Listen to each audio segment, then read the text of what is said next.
Vasco faz forte trabalho para preservar o Ryan. Internamente, a diretoria entende que não há necessidade do atleta olhar para a Europa nesse momento. Ficar tranquilo e esperar. Inclusive, falando aqui em Europa, para quem pensa que o Ryan vai sair na janela de transferências do início do ano, com certeza tá enganado, amigo vascaíno, porque talvez o Vasco consiga segurar o jogador até o meio do ano que vem. Vou trazer detalhes importantes sobre isso para você aqui nesse Acorda Vascão. Além disso, falar, é claro, sobre o último dia de preparação do elenco cruzmaltino para a partida de amanhã contra o Palmeiras em São Paulo. Tem novidades também sobre um cria que foi emprestado pelo Vasco na janela do meio do ano e está esquecido no seu atual clube. Negócio esquisito que está acontecendo, eu vou explicar a você. E além dessas, muitas outras novidades e informações nesse Acorda Vascão que chega na manhã desta sua terça-feira, bastante agitado, bastante movimentado, cheio das últimas informações e novidades sobre o nosso cruzmaltino. Mas, é claro, amigo torcedor, antes de começar aqui o vídeo, antes de deixar todos vocês muito bem informados sobre o nosso Vascão, como sempre faço aqui no canal, eu quero dar as boas-vindas a todos vocês que estão chegando aqui pela primeira vez. Para quem ainda não me conhece, muito prazer. Eu sou o Lucas, você está no canal do Gigante Vasco e esse daqui é o canal do Torcedor Vascaíno. Para você que está aí do outro lado e ainda não é um inscrito do nosso canal, amigo torcedor, não perca tempo, venha correndo aqui embaixo, onde tem essa palavrinha inscreva-se. Clique nela e já venha fazer parte da nossa família. É muito rápido e muito fácil, cara. Você não precisa se cadastrar, você não precisa pagar absolutamente nada e você ajuda demais o crescimento do nosso canal. De verdade mesmo. Vem aqui embaixo e já se inscreva. Além disso, também curte esse vídeo. Venha fazer parte da nossa família aqui dentro do canal do YouTube. Show? Vambora então, sem muita enrolação, né, amigo torcedor? Fala logo sobre o nosso Vascão. Quero começar aqui primeiramente com você, este Acorda Vascão, falando sobre Campeonato Brasileiro, porque ontem, enfim, foi fechada a 25ª rodada de Brasileirão. São Paulo e Ceará se enfrentaram no Morumbi às 20 horas, às 8 horas da noite. De forma surpreendente, o Ceará venceu a partida mesmo jogando em São Paulo pelo placar de 1-0 e com isso ultrapassou o Vasco na tabela de classificação. Será que tinha 28 foi a 31 e o Vasco que tinha 30 caiu da 11ª para a 12ª colocação. O Vasco segue dentro do G12, atual zona de classificação para a Copa Conmebol Sul-Americana de 2026 e vê ali o G6 próximo e a zona do rebaixamento distante. O Vasco termina essa 25ª rodada a 8 pontos de distância da zona, que tem o Juventude ali na 17ª colocação puxando o Z4 e vê o G6 com o Bahia ao lado do Botafogo com 40 pontos, 10 pontinhos de distância. O Vasco, é claro, sonha sim com a possibilidade de chegar a uma Libertadores, é um sonho muito possível, tanto pelo Brasileiro quanto também pela Copa do Brasil. O título da Copa do Brasil dá ao cruzmaltino a classificação para a Libertadores do ano que vem. Lembrando que o Vasco já não disputa uma Copa Conmebol Libertadores há exatamente 7 anos. A última vez que o Vasco da Gama disputou uma Libertadores foi em 2018, muito tempo, e o vascaíno já está com saudade de novamente frequentar a competição. Lembrando que o Vasco chega para amanhã enfrentar o Palmeiras com moral. O Vasco somou 11 pontos nas últimas 5 rodadas do Campeonato Brasileiro. Olhando dessa forma, né, através das últimas 5 rodadas, o Vasco nesse momento é exatamente o 11º colocado com 11 pontos conquistados. Um empate com o Flamengo, um empate com o Ceará, a vitória contra a equipe do Sport, vitória contra o Bahia e também a vitória contra a equipe do Cruzeiro. 3 vitórias e 2 empates nos últimos 5 jogos de Brasileirão. Uma grande surpresa, né, cara? Surpresa boa aí para o torcedor cruzmaltino. Mas amanhã já tem mais jogo, meu amigo. Amanhã chave já vira, tudo que aconteceu contra Cruzeiro e Bahia fica para trás e é olhar para frente e colocar em campo tudo que puder contra a equipe do Palmeiras. Hoje estará acontecendo no CT Moacir Barbosa o último treino de preparação. Hoje o Carlos Cuesta passará por uma reavaliação para entender se terá ou não condições de enfrentar o Palmeiras amanhã dentro do Allianz. Ele que sofreu uma leve lesão no adutor, mas ainda não sabe se terá condições de enfrentar o Palmeiras. Vai fazer então essa avaliação no treino da manhã. Caso o quadro não tenha mudado, ele vai ficar no Rio de Janeiro e vai desfalcar o Vasco da Gama amanhã. Já o Tietê está de volta, entretanto ainda não se sabe se terá condições de iniciar a partida como titular. Inicialmente a ideia é que ele fique no banco, viaje com a delegação para São Paulo e entre na segunda etapa da partida. O técnico Fernando Diniz vai ter que de fato quebrar a cabeça. Não terá o Calma Barros por suspensão automática, terceiro cartão amarelo, e pode não ter também o Carlos Cuesta nessa partida tão importante e não decisiva, né? Mas uma partida dura contra o Palmeiras dentro do Allianz Parque, perdendo 2 dos seus pilares defensivos. É um jogo que fica-se uma grande dúvida, inclusive, como o Vasco vai entrar em campo. Não apenas pelo lado defensivo com as ausências, mas pelo lado ofensivo também, porque é um outro jogo. O Vasco vai enfrentar uma equipe do primeiro escalão do futebol brasileiro, num gramado que enfrenta muitas dificuldades, todas as equipes que chegam lá para jogar. Se for num ritmo lento, se for com um time montado entre os iniciais lento, vai tomar. Essa é a grande realidade. Inclusive, para essa partida de amanhã, eu, Lucas, aqui falo como um jornalista, um setorista do Vasco, tenho minhas dúvidas até se o Pablo Verratti pode começar no time titular, tá? Talvez o Fernando Diniz vá com um time mais rápido, mais ágil, para jogar no contra-ataque mesmo do Palmeiras e aproveitar, inclusive, o gramado rápido que é do Allianz. Um dos jogadores que pode ser muito útil para esse jogo de amanhã, ou entrando na vaga do Pablo Verratti como um falso 9, posição que ele já chegou até atuar vestindo a camisa do Flamengo, ou como um 9 mesmo, um centroavante, é Matheus França, cara. Um dos reforços do Vasco que mais gerou expectativa em São Januário, talvez, nessa janela de transferências. Chegou, inclusive, com a camisa 9, a responsabilidade de ser o 9 do nosso Vascão. Vem ganhando a primeira sequência de partidas após 1 ano e meio. Matheus França chega ao Vasco, né, junto ao Crystal Palace, por um empréstimo até o meio do ano que vem, num período onde sofreu muitas lesões e problemas médicos. De todos os jogos em que Matheus França foi relacionado, até o momento o jogador só não entrou em um.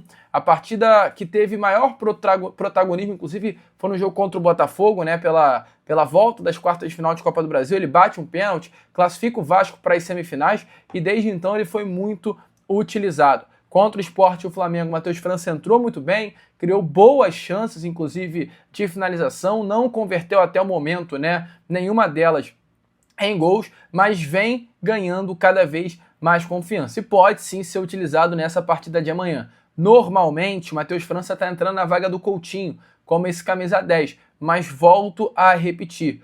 O próprio técnico Fernando Diniz já disse isso em diversas entrevistas coletivas. Matheus França é um jogador que pode atuar em todos os setores do ataque. Ponta, falso 9, esse centroavante, um camisa 10, ele sabe fazer muito bem todas as funções ali da frente. Então, há uma expectativa muito grande com relação a esse atleta. É nítido que ele ainda não está 100% fisicamente, mas é visto como um jogador de muito potencial por Fernando Diniz, pelo próprio presidente Pedrinho, pelo diretor técnico Felipe, os três aí que foram essenciais para a contratação do atacante. O Vasco vem tratando o jogador com muita cautela, mas a expectativa é que Matheus França vire esse 12º jogador do elenco Cruz Maltino, podendo até, não surpreendam, assumindo uma vaga de titular breve. Mas enquanto o Matheus França vive nesse campo da hipótese, temos uma grande realidade, né, amigo? Que é o garoto Ryan, o fenômeno Ryan, para não dizer ao contrário. O Ryan é um jogador muito diferente, cara. Ryan é um cracaço de bola e amanhã, talvez, com as dificuldades impostas por enfrentar um forte Palmeiras dentro do Allianz, a gente olhe para o nosso ataque e veja o Ryan e se tranquilize um pouco mais e fale, talvez dê pra gente ganhar. Vamos confiar no Ryan, na força dele, na qualidade dele, para partir para cima do Palmeiras e buscar um resultado. Ryan, ele se destaca nas estatísticas do Vasco, inclusive desde a chegada do técnico Fernando Diniz, que tem uma participação importantíssima para esse crescimento dele dentro do Vasco. O Ryan é o artilheiro do Vasco, desde que o Fernando Diniz assumiu o comando da equipe. Até o momento, o Ryan tem 9 gols marcados e acompanha Pablo Verratti também com os mesmos 9 gols em 25 partidas desde que Fernando Diniz esteve no Vasco. Além de ser o artilheiro da colina, Ryan também é um jogador com mais finalizações da equipe, 86. Ryan é um jogador com mais faltas sofridas da equipe, 39. Ryan é o segundo jogador com mais duelos ganhos, com 130, ficando apenas atrás do Paulo Henrique, que é um jogador com números também surreais.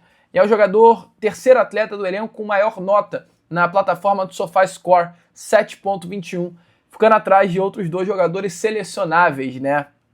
Que é Felipe Coutinho e Paulo Henrique, que estão em outro nível, em outra prateleira, nesse momento, não apenas dentro do elenco do Vasco, como no futebol brasileiro. E diante de tantos números bons, fica nítido, até não por números em si, né, mas por desempenho, que o Ryan é um jogador hoje cobiçado, valorizado, que a Europa está de olho e disputando pela contratação dele. Isso é algo que eu venho falando aqui nos meus vídeos com muita frequência. Inclusive, recentemente eu até brinquei com vocês, eu falei, olha, o Ryan não passa o carnaval aqui no Rio de Janeiro, exatamente por conta da próxima janela de transferência. Mas Fernando Diniz, a diretoria de um modo geral, vem fazendo um trabalho tão cauteloso com o Ryan, que talvez, amigo vascaíno, o Ryan passe o carnaval sim aqui na cidade carioca. Fique mais tempo no Vasco da Gama, para que ele seja ainda mais valorizado e o valor de venda do Ryan seja ainda maior. O Vasco da Gama hoje internamente entende que a janela de transferências que dá dinheiro aos clubes brasileiros não é a janela do início do ano, mas é a janela do meio do ano. Por quê? Porque o meio do ano na Europa é o final da temporada europeia e o início de uma nova temporada. E é nessa janela de transferências do meio do ano que os clubes europeus vêm com a mala de dinheiro para deixar aqui no futebol brasileiro. Não é nessa janela do início da temporada. Então, diante exatamente desse pensamento, hoje a diretoria do Vasco estuda com muito cuidado a possibilidade de segurar ao máximo a Ryan nessa primeira janela de transferências, tentar fazer e convencer o próprio atleta a permanecer na cidade carioca para que ele venha a ser vendido, assine o contrato de venda apenas no meio do ano. Convencimento não é apenas com o Ryan, mas é também com o seu empresário. Inclusive hoje o staff do jogador está aproveitando esse bom momento para que o atacante se valorize no Vasco da Gama e blinda o Ryan da melhor forma que pode das especulações que hoje vem acontecendo no mercado da bola. Você imagina a cabeça do Ryan, 19 anos e ouvindo o nome dele ser falado em Barcelona, em Chelsea, em Tottenham, em Bayern de Munique, em PSG, é difícil, cara. Você pode sim vislumbrar. Em até seleção brasileira, o Ryan hoje é um jogador cotado para a convocação acontecer. Então hoje, o Vasco e os representantes da Joia Clara admitem a valorização, mas acima de tudo, blindam o atleta e deixam bem claro ao mercado que não há objetivo de venda imediata. Você tem noção como o Vasco hoje vem fazendo de tudo para tentar manter o Ryan o máximo que pode e automaticamente valorizá-lo ainda mais no mercado e ter um retorno financeiro ainda maior.